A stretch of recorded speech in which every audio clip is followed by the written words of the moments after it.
Տիկին Սարգսյան իրականում մեկ հարց էլ նախատեսել էի հնչեցնել, վերջին մի քանի օրերի ընթացքում մեծ աղմուկ է հանել Արցախցի Տիգրան Ուլուբաբյանի նկատմամբ տեղի ունեցած խոշտանգումը եւ այդ դեպքը։ Դուք գիտեք, որ Վանաձորի ոստիկանները խոշտանգման են ենթարկել Տիգրանին եւ ստիպել են գրել ցուցմունք, որ իրենց համար ընդունելի կլիներ, բայց մինչեւ այսօր այդ ոստիկանները շարունակում են իրենց աշխատանքը, որևէ հետևանք չկա։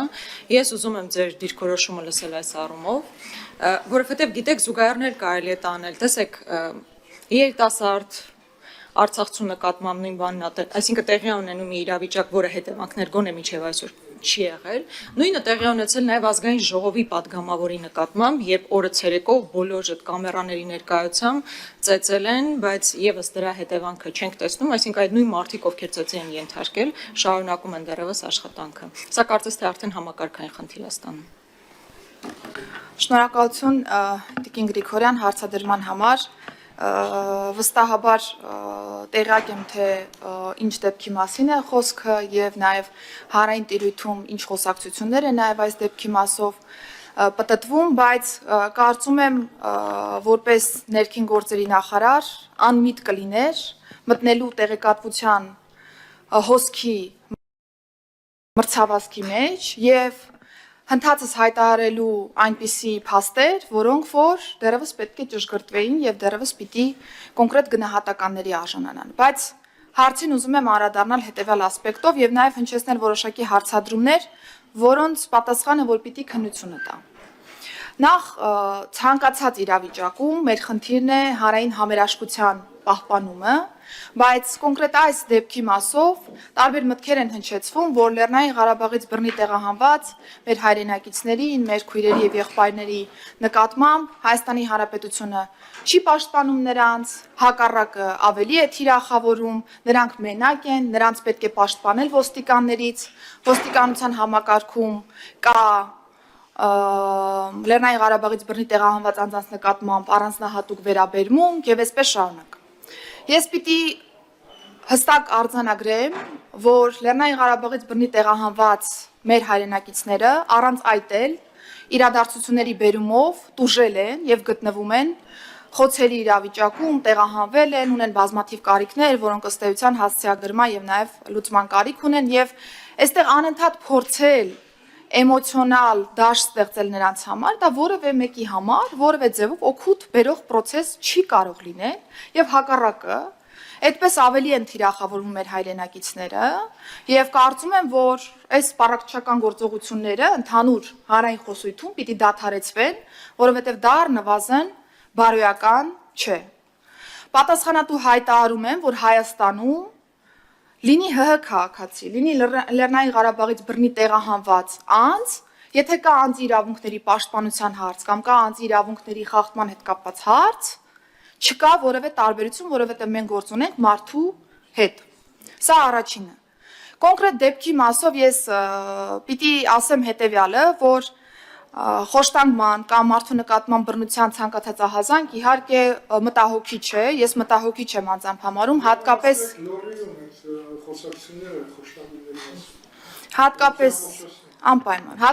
այն պայմաններում, երբ որ խոսք է գնում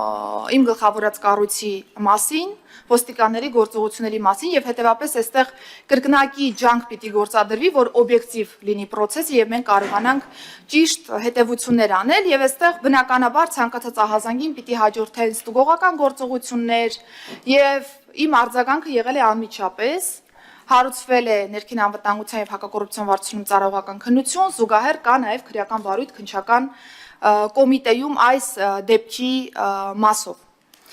Իհարկե այս երկու վարույթների շրջանակներում բնականաբար կտանք համապատասխան գնահատականներ, ես այս պայն հատկապես քրեական վարույթի առկայության պայմաններում չեմ հավակնի տալ որևէ գնահատական, որովհետև դրա իրավասությունը չունեմ, բայց պետք է օբյեկտիվ իրականացվի քննություն։ Զուգահեռաբար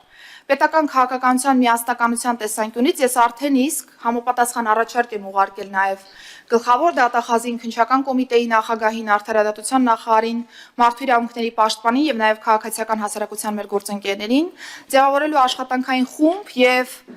Սկզբից մինչև վերջ դիտարկելու առհասարակ խոշտանգման եւ վատ վերաբերմունքի դեպքերի արձանագրման, բացահայտման մասով մեր մեխանիզմներ եւ հասկանալու թե ինչ անելիքներ կան։ Բայց վերադառնալով դեպքին եւ կրկին չհավաքնելով տալ որևէ գնահատական, ես ուզում եմ կիսվել իմ որոշակի հարցադրումներով, հա, թե կուզեք այսպես ասեմ, որոնք կարծում եմ կարող էին առաջանալ յուրաքանչյուր անձի մոտ, ով որ ցանկություն ունի հարցին օբյեկտիվ նայելու եւ հարցին չվերաբերելու միանշանակորեն միակողմանիորեն, հա, այս տեսանկյունից։ Հիմա, երբ որ մենք խոսում ենք Լեռնային Ղարաբաղից բռնի տեղահանված անձանց նկատմամբ վերաբերմունքի մասին, այն փաստարկների մասին, որ պաշտպանություն չկա եւ այլն, ուզում եմ հիշենք, թե ինչ դեպքի մասին է խոսքը։ Այսինքն ինչ հանցագործություն է գրանցվել ոստիկանությունում, որի շրջանակներում կոնկրետ ահազանգող անձը հայտնվել է ոստիկանության տեսադաշտում։ Սա կարծես թե ոչ մեկի հետաքրքրության տիրույթում չհայտնվեց կամ մարդիկ չցանկացան նաեւ այս դրվագին անդրադառնալ, բայց խոսքը գնում է Լեռնային Ղարաբաղից բռնի տեղահանված մեր մեկ այլ հայրենակցի վրա ավազակային հարձակման մասին,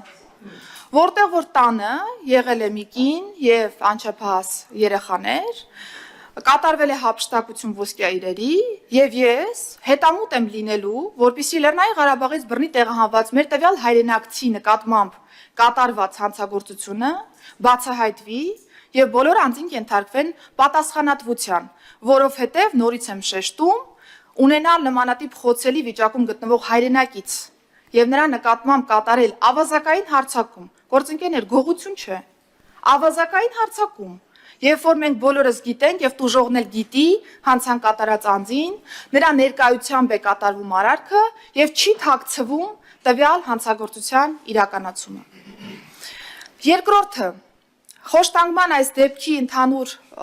վարույթների շրջանակներում, այս դեպքի մասով, համացանցում շրջանառվեց մի լուսանկար եւ փորձ կատարվեց այդ լուսանկարը վերագրել այս դեպքին, որտեղ որ ոստիկանության տվյալ բաժնից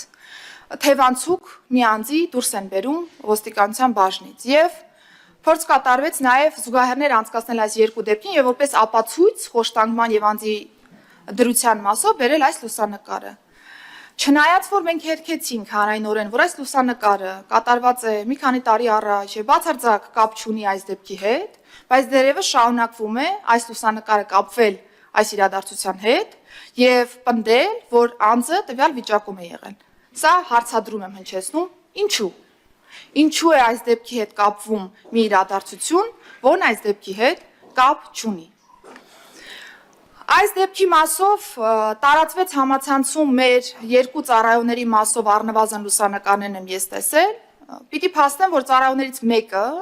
մի քանի օր առաջ մեկ այլ հանցագործության բացահայտման, մեկ այլ հանցան կատարած անձի նռնակով վնասազերծման դեպքի շրջանակներում վտանգելով իր կյանքը ստացել է վնասվածքներ եւ հայտնվել հիվանդանոցում։ Հիմա որպես նախարար իմ հարցադրումը հետեւյալն էր. Ոստիկանության ծառայողը կարող է օրեր առաջ պատշաճ ոստիկանին բնորոշ վարքագիծ դրսևորել, պահպանելով օրենքը եւ ապահովելով այլ անձանց անվտանգությունը, օրեր հետո վերածվել մարդու իրավունքները կոպտորեն խախտող ոստիկանի։ Այս հարցի պատասխանը պիտի տա քննությունը։ Այս հարցի պատասխանը ես տալ չեմ կարող, բայց առնվազն այս հանգամանքը ես բարձրացնել պարտավոր եմ ուղղակի։ Հիմա ըստ ենթադրյալ տուժողի խոսքերի 8 հոգով ինտենսիվ ծեծ է եղել իր նկատմամբ։ Կրկին, այս հարցի պատասխանը պիտի տա քննությունը, քանի հոգով, ինչ իրադարձություն, ինչպես, ոնց, որտեղ, բայց պիտի նշեմ, որ դատաբժշկական փորձաքննություն եղել է եւ ծառայողական քննության շրջանակներում երեք ստացվել է դատաբժշկական փորձաքննության եզրակացությունը։ Ծառայողական քննության շրջանակներում ես ստացել եմ փորձաքննությունը։ Փորձագետը եզրակացության եզրափակիչ մասում նշել է հետեւյալը եւ ես ուզում եմ բառացիորեն գործընկերներ վկայակոչեմ եզրակացության եզրափակիչ մասը։